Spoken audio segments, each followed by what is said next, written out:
का बोध जिसे हो गया, समझो उसे ये अगाध चीज मिल गई। ये चीज अगाध है, अपार है, अनंत है और अखूट है।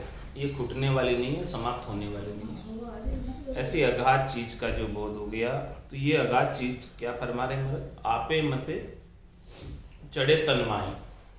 ये अगाध चीज जो है तन के भीतर आपे मते चढ़ती है। आपे मते मतलब स्वयं, ऑटोमेटिक, गेबो। इसमें करनी और क्रिया का कोई काम नहीं, स्वतः चढ़ती है। और कर्म धर्म नहीं माने। आप क्या कर्म कर रहे हैं, क्या धर्म कर रहे हैं, इससे इसका कोई लेना देना नहीं है। और जन का अंग कछु नहीं देखे। भक्ति करने वाला जन में कैसे अंग लक्षण है उसको भी ये नहीं देखती है। और क्या करती है? नित अगम दिस्ताने, उसे हमेशा अगम दिशा की ओर लेकर जाती है। ऐसी अगाध चीज का बोध जिसको हो जाता है वो निश्चित रूप से अगम घर को प्राप्त हो ही जाता है। शुभ कर्म कर स्वर्गा जावे, अशुभ किया चौरासी। कहे सुखी राम भक्ति करे केवल, परम धाम जन जासी। ऐसे अगाध ज्ञान के बोध के बिना, निज नाम सतनाम कुदरत कला नेंचर के बोध के बिना शुभ कर्म करते हैं तो शुभ कर्मों का फल स्वर्ग की प्राप्ति होती है। देवताओं के ऊंचे लोकों में स्थान प्राप्त होता है, जहाँ जाकर सारे पुण्यों का भोग करते हैं और पुण्य भोग करने से खुट जाते हैं और फिर से चौरासी में आना पड़ता है।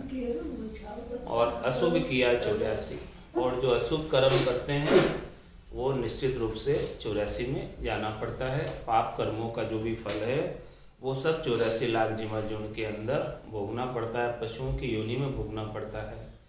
अनेक प्रकार के दुख हैं पशुओं की योनि में, वो सब दुखों को भोग करना पड़ता है। इन दोनों से अलग पाप पुण्य दुनिया सुन्यारा, भरम करम दुनिया सुन्यारा, शुभ अशुभ दुनिया सुन्यारा। जहाँ सुर हो लिवलाई, कै सुख राम राम बिन जग में सभी कर्म। ये दोनों से अलग है। कौन सा?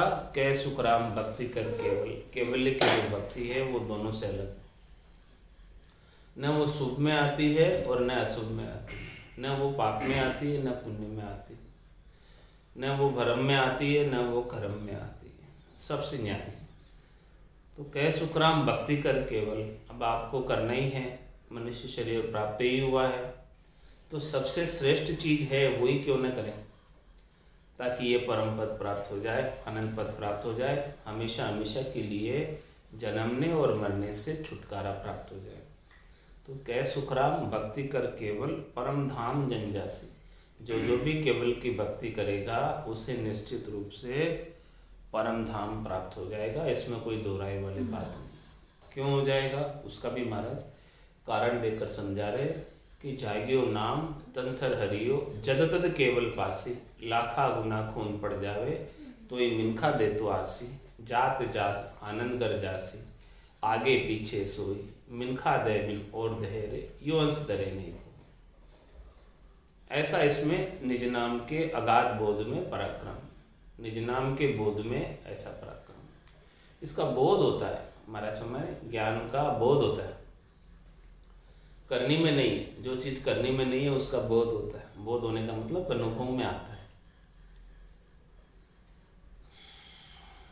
और फरमा रहे महाराज, जोग भोग को कारण नाही, ना रहनी को भाई। जे जन तजो शब्द को चावे, तोई पद बिरचे नाही। ये निज नाम की सतनाम की कुदरत कला की नेंचर की प्राप्ति के बाद, इसका अगाध बोध होने के बाद, अगाध चीज का बोध होने के बाद, जोग भोग को कारण नाई। चाहे आप जोगी हैं और चाहे आप भोगी, यानी चाहे आप गृहस्थ हैं चाहे आप वेशधारी हैं, चाहे आप घर में रहते हैं चाहे आप जंगल में रहते हैं, इसका किसी का कारण नहीं। जोग भोग को कारण नाही, और ना रहनी का भाई, ये निज नाम आपकी रहनी भी नहीं देखता है। आपकी रहनी सहनी कैसी है उसका भी कोई कारण नहीं।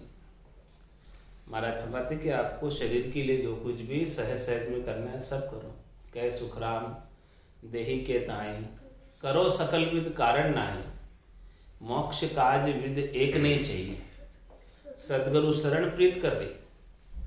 मोक्ष प्राप्त करना है तो केवल और केवल एक ही कारण है कि सदगुरु के ज्ञान की, सदगुरु की शरण मिल जाए और उससे हमारी प्रीत लग जाए, उनके ज्ञान में हमारा निजमन लग जाए, हम निजमन लेकर जाएं ज्ञान के प्रति, सदगुरु के प्रति, और सदगुरु का निजमन दिख जाए तो वो तत्व रूपी गुरु की दिल में भाई, उनकी दिल में हो जाती है और निज नाम जागे शिस्तन में, शिष्य के तन के भीतर निज नाम जागृत हो जाता है। तो जब जागृत हो जाता है तो भोग भोग को कारण नाही, ना रहनी को भाई। आपकी रहनी सहनी कैसी है, आपकी दिनचर्या कैसी है, आप शरीर का निर्वाह किस प्रकार से करते हैं, इसका भी कोई कारण नहीं। जैसे आप सहज सहज में कर रहे हैं वैसे आप करें, इसमें कोई बाध्यता नहीं है, इसमें कोई चेंज करने की आवश्यकता नहीं है। रहनी जैसे आप सहज में रह रहे हैं वैसे रहें।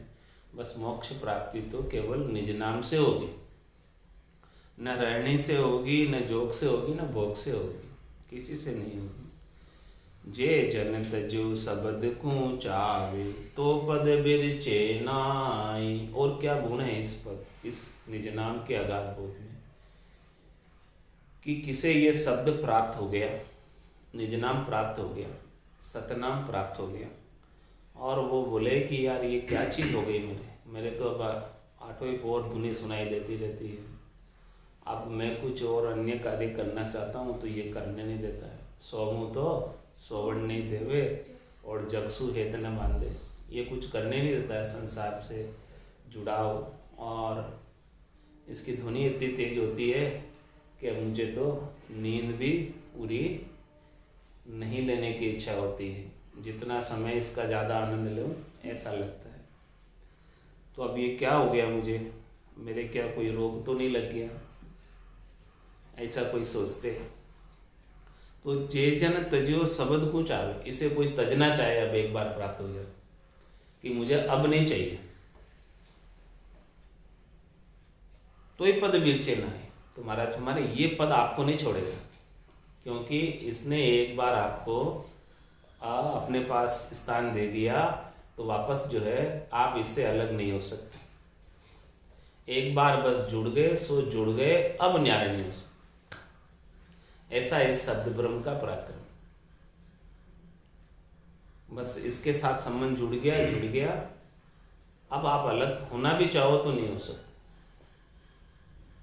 ऐसा इसका गुण है, ऐसा इसके अंदर प्रगाढ़ता है, ऐसा ये मजबूत शब्द है, पेक शब्द है कि इससे न्यारा कोई हो नहीं सकता। न्यारे होने की विधि है नहीं इसमें, जुड़ने की विधि है, जुड़ने की रीत है, लेकिन न्यारे होने की रीत नहीं है, इससे वापस छूटने की रीत नहीं है।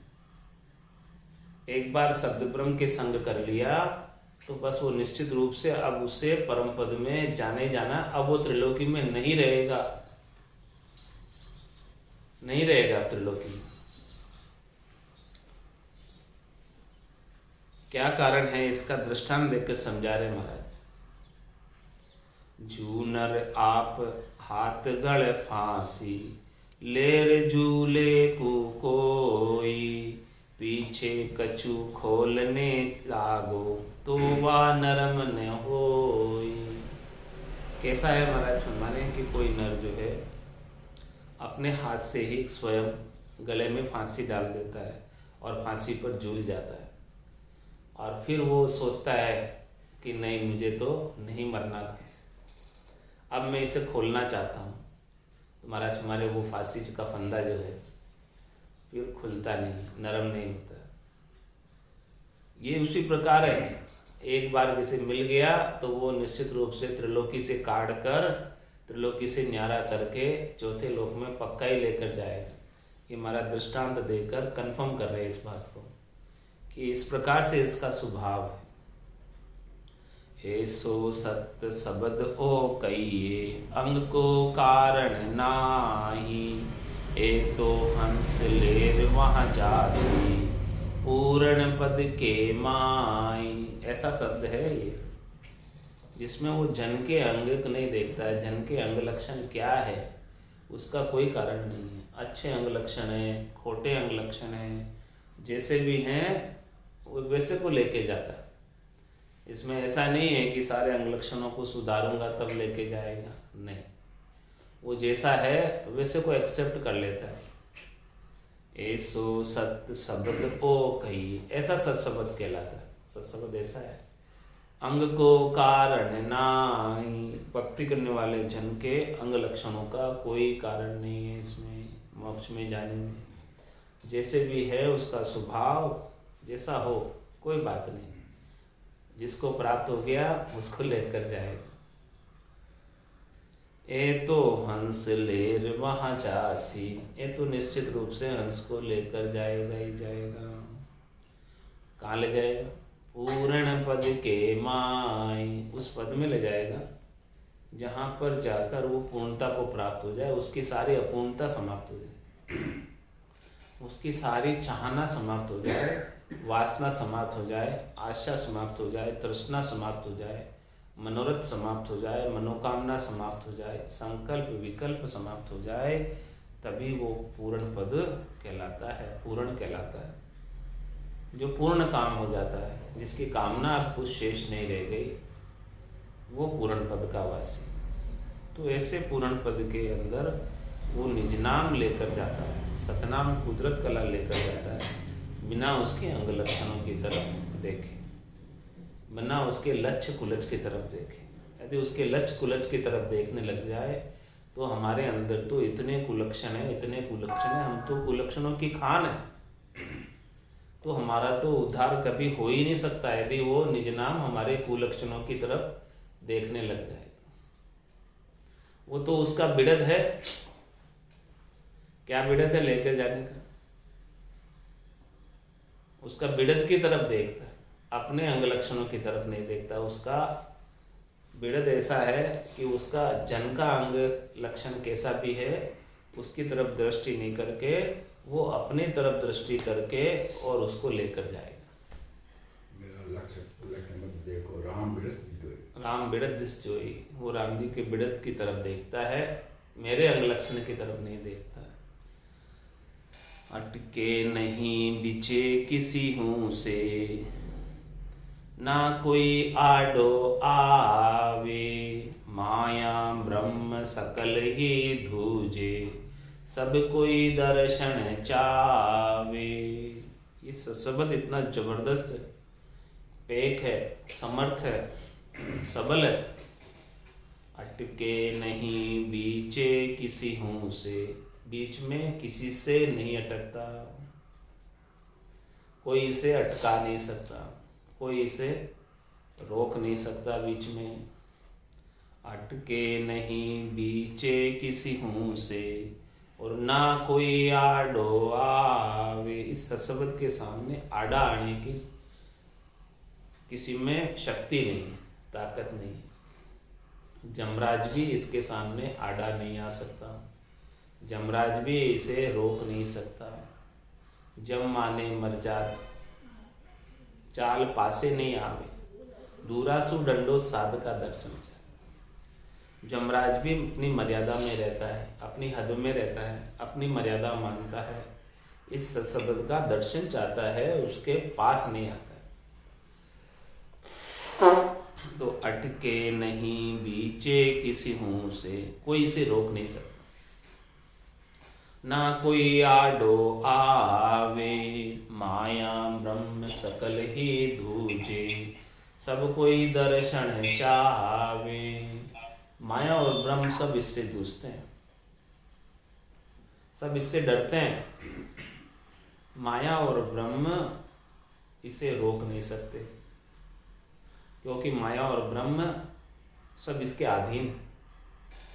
माया और ब्रह्म इस शब्द से, गुरुपद से ऊपर नहीं है, नीचे। जम भी इसके अधीन है, काल भी इसके अधीन है, उसके ऊपर नहीं। वो सबसे ऊपर सत्संग, ये सबसे ऊपर है, इसलिए इसे कोई रोक नहीं सकता। सब इससे डरते हैं, सब कोई इससे दर्शन चाहते हैं और सब कोई इसके माध्यम से अपना कल्याण करना चाहते हैं। काल भी अपना का कल्याण करना चाहता है। काल भी ये चाहता है कि मैं अभी इस ओहदे पे हूँ, तो जब मेरे को पद तो छोड़ना ही है, तो क्यों न ऐसा सत्संग मुझे मिल जाए जिससे मैं पद छोड़ने के बाद मैं अपने कार्य से मुक्त हो जाऊं और परम विश्राम को प्राप्त हो जाऊं।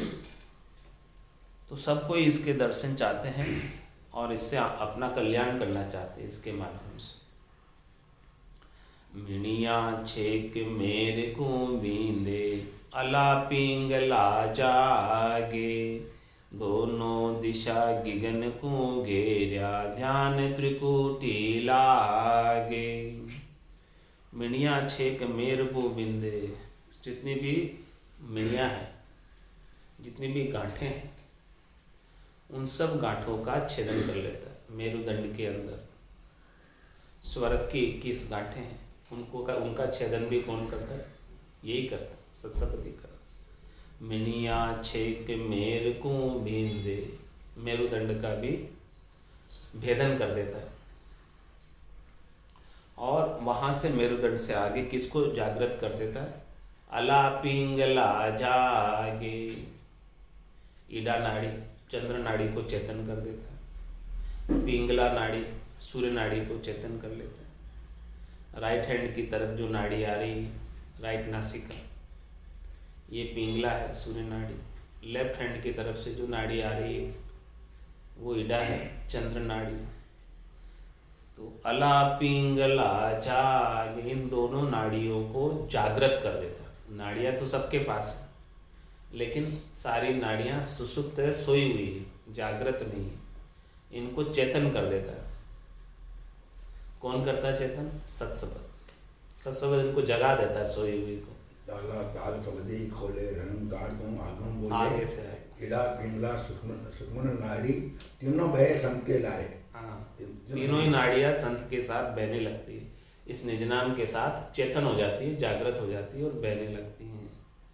तो दोनों दिशा गिगन को घेरिया, दोनों दिशाओं से गिगन को घेर लेते हैं। राइट हैंड की तरफ से और लेफ्ट हैंड की तरफ से गिगन मंडल की तरफ जा रही है दोनों नाड़ियाँ।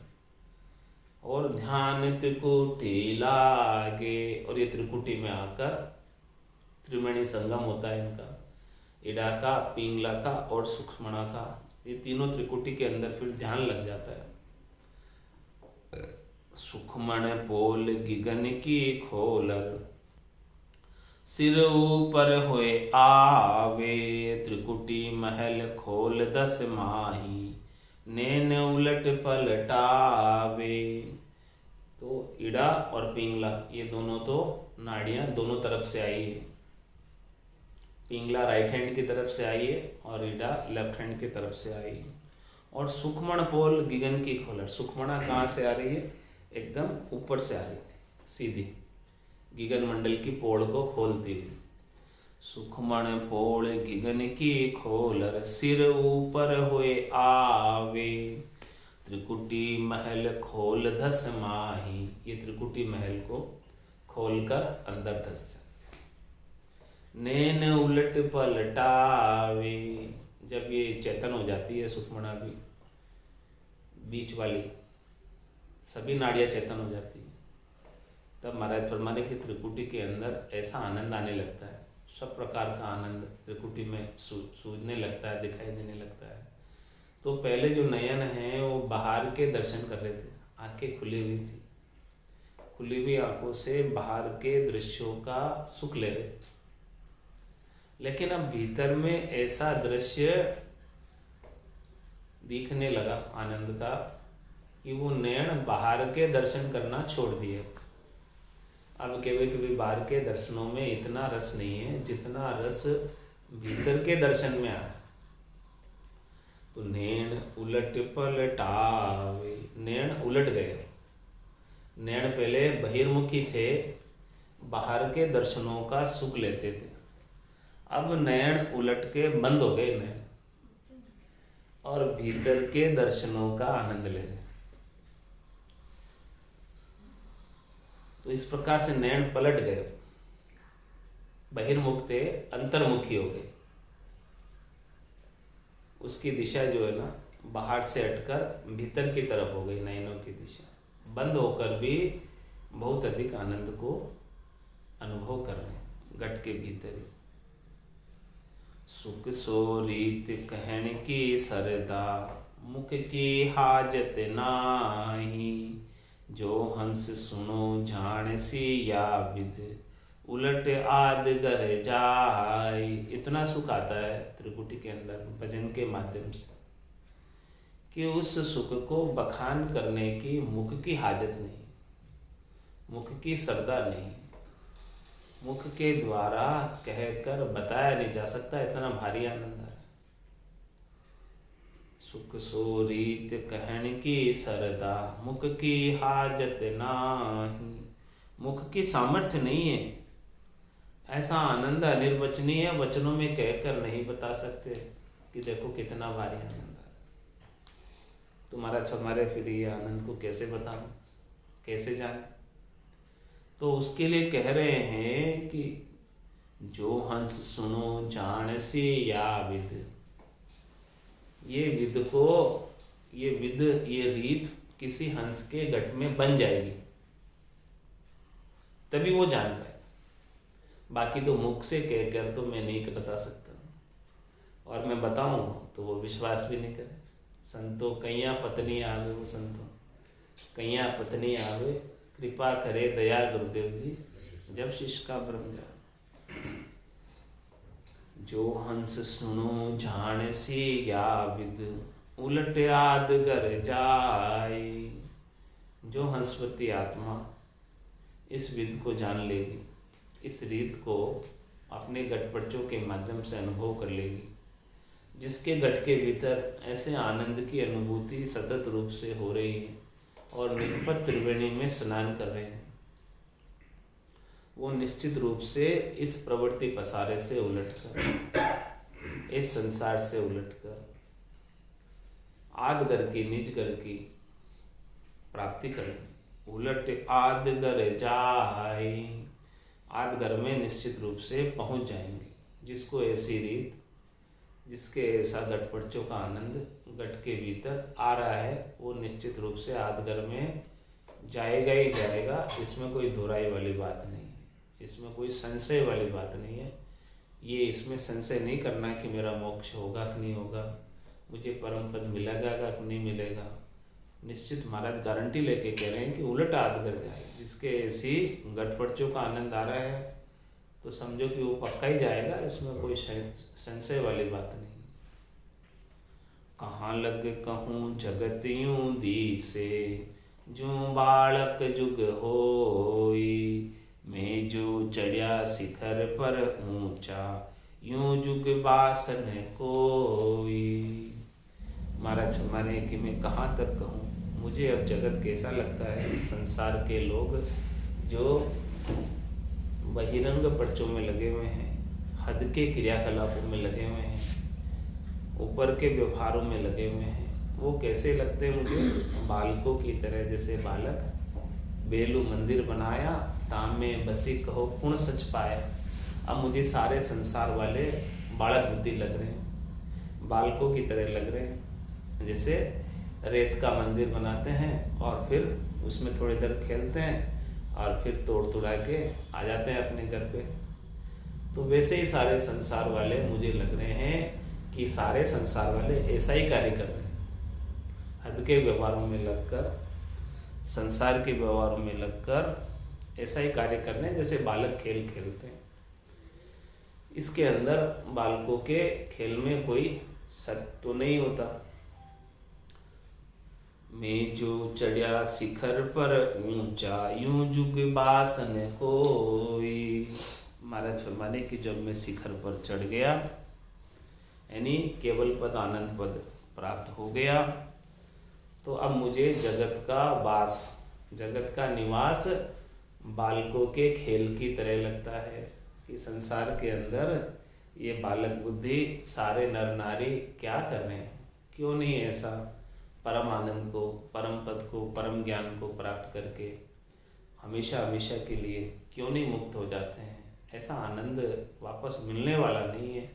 अभी संतों का, सदगुरु का, केवल भगवंतों का ज्ञान चल रहा है, तो इसका लाभ उठा लो और ये आनंद को प्राप्त कर लो।